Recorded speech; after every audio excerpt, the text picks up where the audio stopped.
자, 우리 살아가는 삶을 돌아보면 우리에게 꽃길만 있지는 않습니다. 고통이 없는 삶은 없습니다. 우리 삶에는 기쁘고 행복한 때도 있지만 아프고 힘든 시간도 있습니다.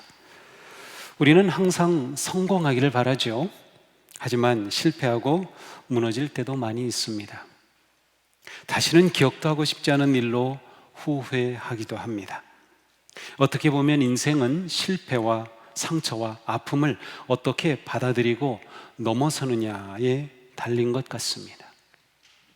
영적인 삶도 마찬가지입니다. 우리의 믿음이 항상 성장하고 뻗어가고 날아오르기만 하는 것은 아닙니다. 성경이 전해주는 믿음의 영웅들을 보면 실은 그들의 삶도 무너지고 실패하였던 사람들입니다. 실패 없이 넘어지지도 않고 계속 전진만 하였던 믿음의 위인은 단 한 명도 없습니다. 다윗도 무너졌고요, 솔로몬도 무너졌고 모세도 그러했습니다. 실패는 우리에게 고통스럽고 뼈아픈 경험입니다. 오늘 이야기는 부활하신 주님을 만났음에도 불구하고 전혀 뜻밖의 모습인 제자들의 모습을 보여줍니다. 부활하신 예수님을 만난 후에 베드로와 도마와 나다나엘 등 7명의 제자가 갈릴리에 따로 모여 있었습니다. 그들 모임 중에 아마도 맏형과 같은 베드로가 말하죠. 나는 고기를 잡으러 가겠소. 원래 어부였던 베드로입니다. 베드로는 부활의 주님을 만났음에도 어찌된 일인지 다시 옛 생활로 돌아가겠다는 것입니다. 부활하신 주님을 만났음에도 불구하고 내가 그 부활하신 주님 2번 만났어요. 그런데 또 다시 정말 뵙고 싶다. 그 주님 어디 계시지? 라고 찾아 나선 것이 아닙니다. 이전에 생업으로 돌아가기로 한 것입니다. 이때 베드로의 심정은 어땠을까요? 베드로는 예수님이 십자가를 지실 때 끝까지 예수님과 함께 가지 못했습니다. 예수님을 모른다고 부인하며 저주까지 하였습니다. 주님을 위해 목숨도 내놓겠다던 그의 용기와 결심은 사라졌고 주님을 저버린 베드로였습니다. 그는 실패한 제자였습니다. 비록 예수님의 부활을 알았고 부활의 주님을 만나기도 하였지만 실패한 베드로는 두려웠습니다. 그는 깊은 패배의식에 사로잡혀 있었습니다. 실패는 우리를 옛생활로 돌아가게 합니다. 실패는 우리를 무력하게 합니다. 우리를 두렵게 만듭니다. 우리에게 부정적인 자아상을 갖게 합니다. 변화를 두려워하게 합니다. 인생의 사명과 목적을 흐리게 합니다. 퇴행하는 것이죠. 이뿐만이 아닙니다. 실패의식이 작동하면 모험하지 못합니다. 문제가 없어 보이는 안전한 길만을 찾습니다. 안정이라는 굴레를 찾아 그 속으로 숨어 들어갑니다. 무슨 일을 하든 쉬운 방법으로만 해결하려고 합니다. 자신의 삶에 자신감이 없어지거나 자신에 대해 수치감을 갖기도 합니다. 자신이 가지고 있는 잠재력을 발휘하지도 못합니다. 피해 의식에 빠지게 되면 실패의 책임을 다른 사람에게 전가하며 탓하는 사람이 됩니다. 환경을 탓하고 조건을 탓하고 시대를 탓하고 부모를 탓하고 자식을 탓하고 다른 사람을 탓합니다. 결국 인생의 모든 것을 부정적으로 보고 비관적이 됩니다. 이처럼 실패는 자칫하면 우리 인생을 망가뜨릴 수가 있습니다. 실패한 아담이 온 인류에게 사망을 가져왔던 것처럼 실패한 베드로는 다른 제자들에게도 영향을 미칩니다. 베드로가 나는 고기를 잡으러 가겠소. 그러자 함께 있던 다른 제자들도 우리도 함께 가겠소라며 베드로를 따라 나섰습니다. 어쩌면 그들도 베드로와 같은 마음이었겠죠. 부활하신 예수님은 이렇게 무너진 베드로를 찾아 어느 날 갈릴리 호수로 오셨습니다. 세상은 성공한 사람을 가까이 하고 싶어 합니다. 성공한 사람을 찾아갑니다. 그러나 우리의 주님은 의인이 아니라 죄인을 찾아오셨습니다. 그러기에 주님의 눈길은 실패하는 인생을 향하십니다. 두려워하는 인생을 찾아오십니다. 예수님이 디베랴 호숫가에 베드로를 찾아오신 것은 베드로가 성공했기 때문이 아니라 실패하였기 때문입니다. 주님은 실패한 인생을 찾아오십니다. 그리고 함께 해주십니다. 우리가 실패했을 때 끝까지 곁에 서서 손을 잡아주고 함께 해주는 사람이 진정한 가족이며 친구이듯이 우리를 사랑하시는 부활의 주님은 실패한 우리를 찾아오십니다. 실패한 인생의 주님이 찾아오실 때 우리는 어디서도 얻을 수 없는 큰 위로와 힘을 얻게 됩니다.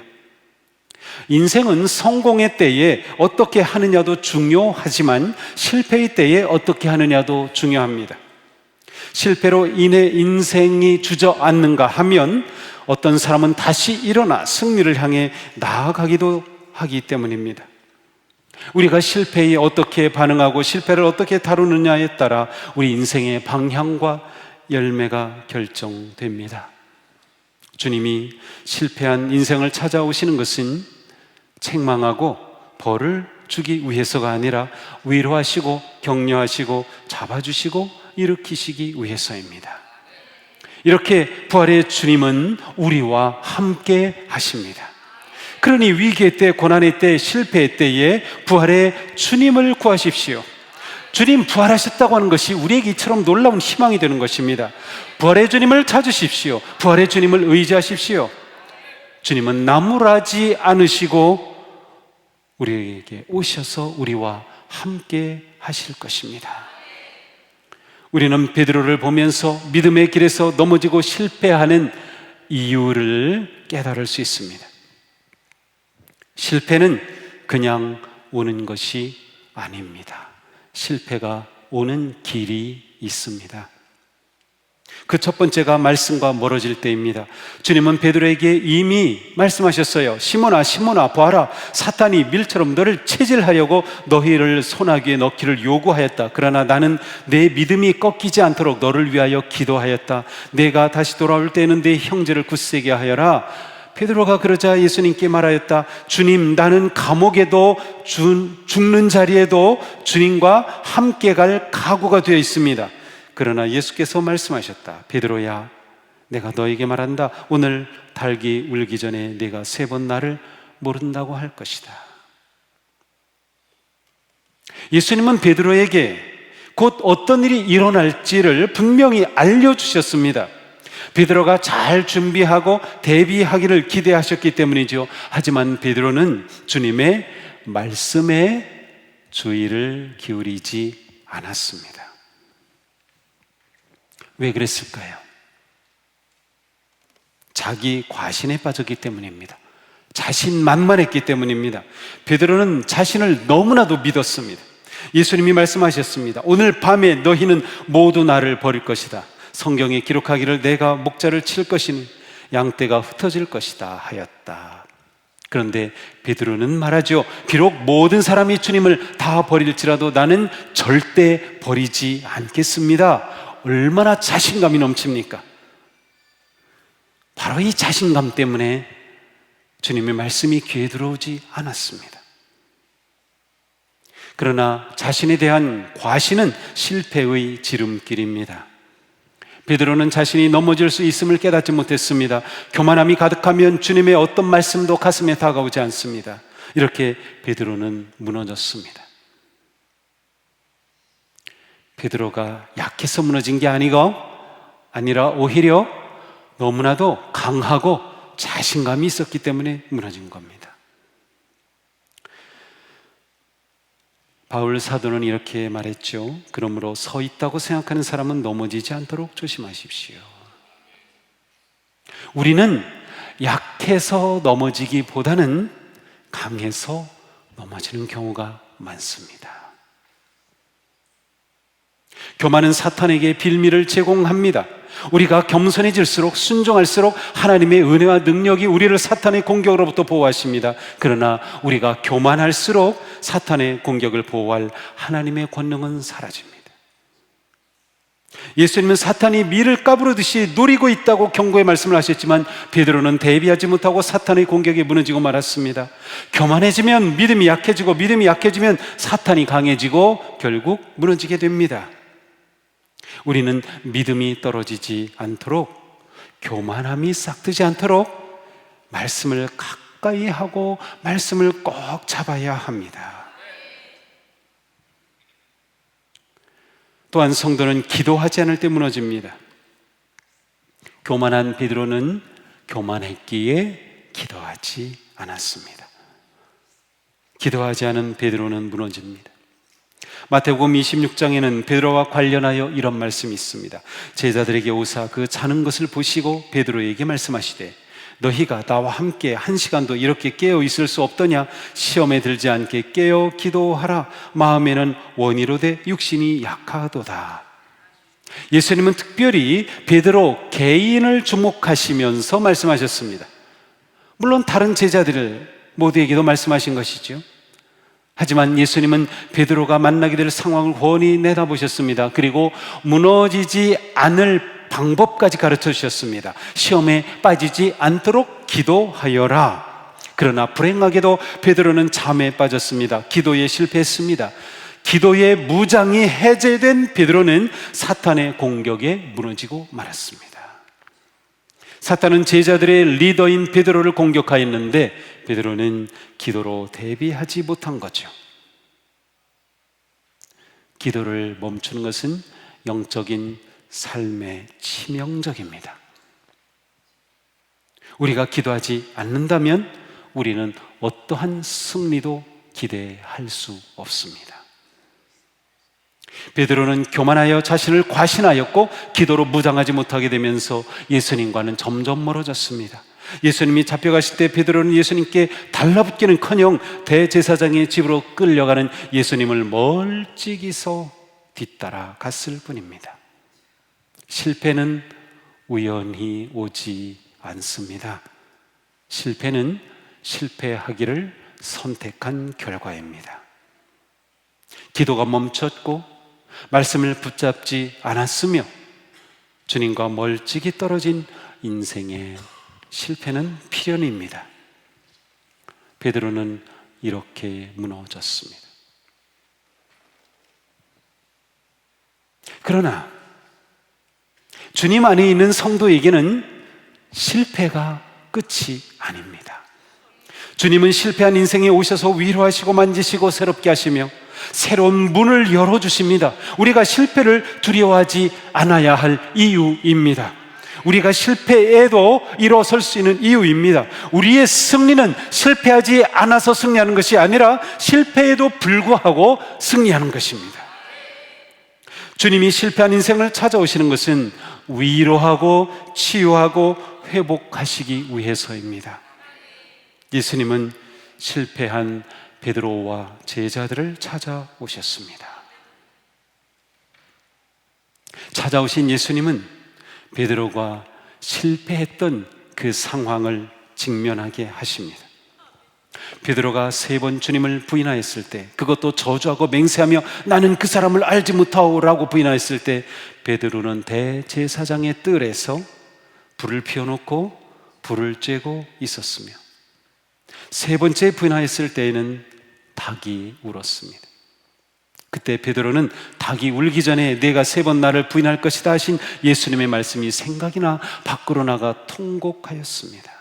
그런데 부활하신 주님은 디베랴 호숫가에 오셔서 숯불을 피워 놓으시고 빵과 그들이 잡은 생선으로 구운 생선을 준비하시고 베드로와 제자들을 맞이하십니다. 그들은 처음에는 그분이 예수님인 줄 몰랐지만, 그러나 바다에 그물을 던지고 엄청난 고기를 또 잡게 되었을 때 주님은 그것을 깨닫게 되었습니다. 그때 베드로는 주님께로 뛰어 달려갔죠. 물로 첨벙첨벙 뛰어 달려갔습니다. 하지만 그렇게 주님 앞에 간 베드로는 사실 앉을 수 없는 자리에 앉게 된 것입니다. 주님이 계셨고 숯불이 앞에 있었습니다. 그 불꽃을 보는 베드로의 마음은 어떠했을까요? 자신의 배반의 괴로운 모습이 떠올랐을 겁니다. 그런데 주님께서는 베드로에게 3번 물으십니다. 내가 나를 사랑하느냐? 왜 하필 3번일까요? 예수님은 빌라도의 뜰에서 불을 쬐던 베드로가 3번 예수님을 부인하였던 그 실패를 베드로가 직면하게 하셨던 것입니다. 우스갯소리로 이날 이후 베드로가 절대로 먹지 않는 음식이 생겼다고 합니다. 숯불 통닭구이.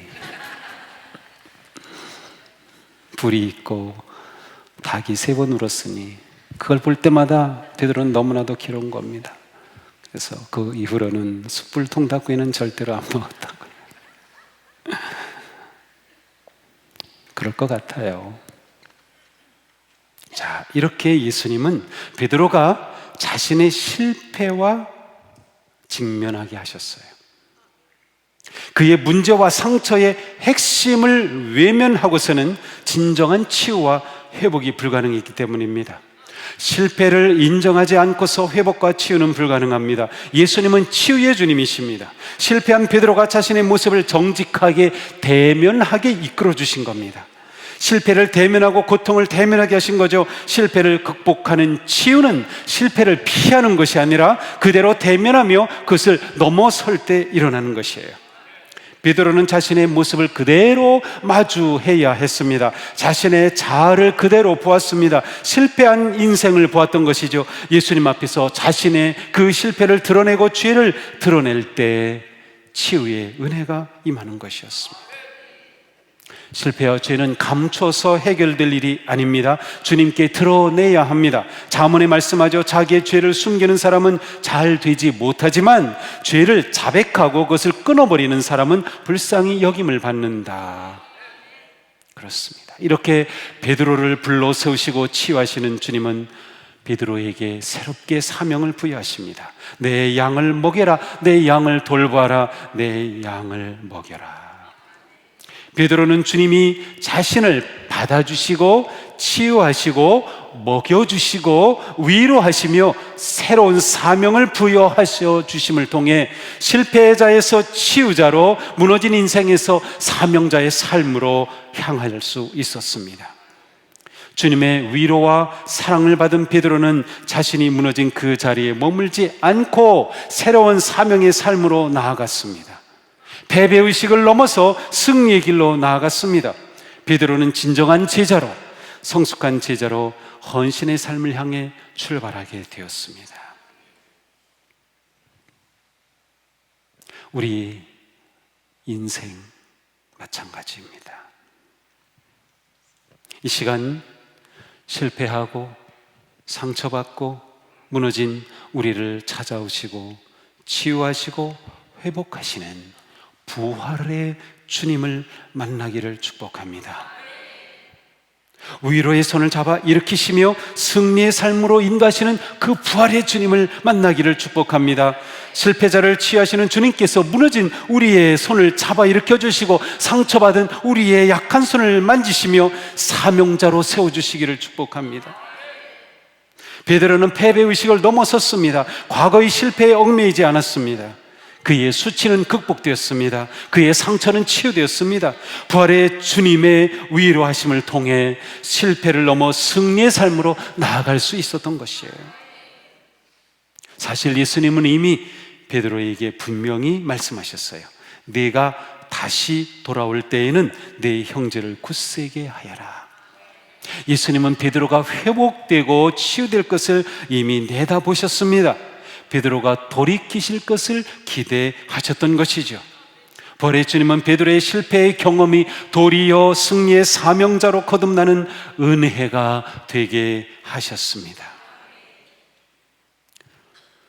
그러므로 주님의 인도하심과 사랑을 받는 성도에게 실패는 승리로 나아갈 은혜의 기회입니다. 예수님의 고난과 죽음의 십자가는 부활의 영광의 승리로 역전되었습니다. 이것이 우리의 믿음입니다. 부활의 주님을 만나면 우리의 인생도 역전됩니다. 과거에 얽매이지 않습니다. 상처가 치유됩니다. 실패를 넘어서 승리로 나아갈 수 있습니다. 상처와 절망을 넘어 소망의 영광으로 나아갈 수 있습니다. 주님이 부활하셨기 때문입니다. 부활의 주님의 그 위로와 사랑 안에서 우리의 실패는 사명이 될 줄로 믿습니다. 자신을 얽어매고 있는 슬픈 과거가 있습니까? 후회와 한숨과 눈물이 있습니까? 두려움과 염려가 있습니까? 위로의 주님 앞으로 나오십시오. 부활의 주님을 의지하십시오. 부활의 주님을 따라 승리의 길로 나아가기를 축복합니다. 주님의 은혜 안에서 실패는 끝이 아니라 새로운 시작입니다. 바로 이것이 부활의 주님이 우리에게 베푸시는 은혜입니다. 주님의 은혜로 실패를 패배시키는 승리자가 되기를 축복합니다. 부활의 주님이 우리와 함께 하십니다. 할렐루야. 아멘.